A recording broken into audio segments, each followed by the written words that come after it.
So, speaking of comedy, according to the producer Eric Fellner, there was something like a 2-year casting search for the right actress to play the title character in an adaptation of Bridget Jones's Diary. And among those considered, I'm just going to mention Kate Winslet, Rachel Weisz, Kristen Scott Thomas, Elizabeth Hurley, Tilda Swinton, Helena Bonham Carter, and almost every other British actress that we know of. But in the end, rather to play this beloved Brit, they go with a Texan. And that was not immediately popular with some people in England and elsewhere. There were a lot of skeptics, and you proved them wrong, but I know it took a lot of work to get into that particular character, and I wonder if you can share all the various ways that you prepared. Sure. See, I didn't know any of that stuff that you're talking Well, sorry. And see, it's best that way. Yeah. It's gotten harder to stay away from that kind of information with social media and all that stuff. It used to be that you had to tear through the tabloids and things to hear about people talking crap about you, you know? Now it's effortless. Right.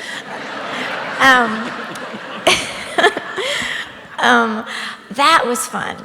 I got a job at Picador Publishing with Camilla Elworthy as her assistant, and we lied to everybody, told them that I was the publisher's cousin's, I guess, kid, and that I had been abroad studying in America for the last 10 years, which is why my accent was so weird. And then I worked with lovely Barbara Berkery, and she would meet me in the morning before work, and then we'd go to lunch, and then we'd meet after work and work on the accent. And let's see. And then, a lot of calories to change things. And I remember it was so funny.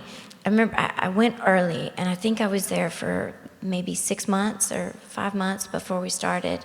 And I remember when I was whistling this Spice Girls song, I went, oh, it's happening. It's happening. Yes.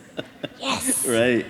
And, you mentioned the calories. There are not, I don't know how many young actresses are interested in putting on 17 pounds for a role. For Bridget Jones, every one of them. Every one? Yeah. Every single one of them. Yeah. That was, right? But it was important for the part you do Oh, it. heck yeah. What don't you do for the roles Right. that you love? What don't you do? That's the least of it, And the result, very popular, not only movie, but film franchise, which we'll talk about. It's gone for many years. 3 installments. Also a Golden Globe and Oscar nomination #1. So I think that, I don't know if you had already signed up to do Chicago when you were doing Bridget Jones, or did that come as a result of how well that had gone over? I don't remember. Don't remember? I don't, Yeah. but I also don't really know. Yeah. John would call and say, you can have this meeting if you want, and Yeah. I'm sending you this script, Yeah. and read it. There you go. Chicago. Yeah. And I called him back, and I was like, I don't know what this is. I'm not familiar. I wasn't familiar, being from Texas, with a lot of the Broadway musicals, and it's like 4 pages of the gun, the gun, the gun, the gun, the gun, the gun, the gun, the gun, the gun. They both reach for the gun, the gun, the gun, the gun, the gun, the gun, the gun, the gun, the gun, the gun. What is this? Yeah. Well, the backstory was obviously that there had been people for decades trying to adapt this from Broadway to a film. It took forever to do it. Why did they decide to go with someone who, as far as I know, had not done much singing or dancing before this came along?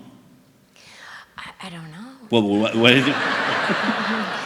Why? But for you, it must be pretty scary to sign up to do something like that. Were you confident that you were going to be up to the challenge? I didn't think about it that way. This sounds so selfish, but maybe it was. I thought whether or not it works, I just trust if you think it's going to work, then, It's kind of like if somebody's going to offer you some ice cream, well, you better just eat it while it's on your plate. So I met with Rob Marshall, and I just fell in love with him right away, and we just had a lovely time talking about what it might be. And it was his decision. He thought that it would work out, and I just trusted him. And this was also his directorial debut as a filmmaker. He had been a choreographer, so I guess he could probably figure out that part was workable. But now you guys go to work on this movie, and I wonder, in the end, we know won the Best Picture Oscar, you get nominated. It was one of the few movies that I've ever been at, I remember, where it gets mid-movie applause. Judy's another one, there's a scene there, but it's pretty rare. So I guess I wonder, for you guys making it, or you specifically, how early on did you realize you were a part of something special? Can you tell during the making, or do you have to see other people's reaction to know that? I never really know how something might be received. I know that the experience is special in the moment, and every day I was really aware of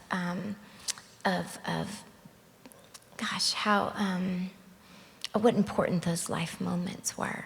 I mean, sitting there on that stage off camera, watching Catherine do I Can't Do It Alone.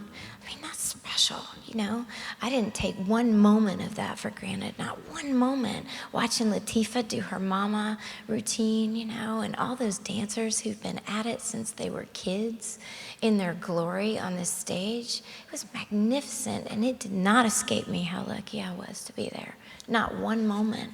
And yeah, at the time, people forget, because we've now sort of had a bit of a resurgence of the movie musical, but that had, with the exception of Moulin Rouge, that was not in fashion until you guys brought it back. But anyway, let's take a look at a scene from Bridget Jones's Diary and Chicago.